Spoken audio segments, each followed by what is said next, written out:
ডাক্তারের বিরুদ্ধেই সহকর্মী নার্সকে ধর্ষণের অভিযোগ উঠেছে। এমন ঘটনায় চাঞ্চল্য ছড়িয়েছে রামপুরহাট মহকুমার মুরারুই ব্লকের চাতরা প্রাথমিক স্বাস্থ্য কেন্দ্রে।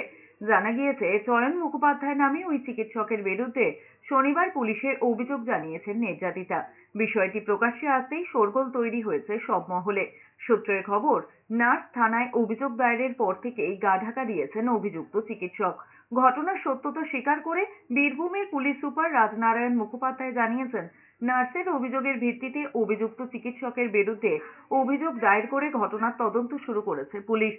সূত্রের খবর, অভিযুক্ত চিকিৎসকের বাড়ি পূর্ব মেদিনীপুরের কোলাঘাটে। 2021 সালে সরকারি চিকিৎসক হিসেবে চাতরা স্বাস্থ্য কেন্দ্রে যোগ দেন তিনি। অন্যদিকে গত 7 বছর ধরে ওই স্বাস্থ্য কেন্দ্রে কাজ করছেন নির্যাতিতা নার্স, দুজনেই বিবাহিত।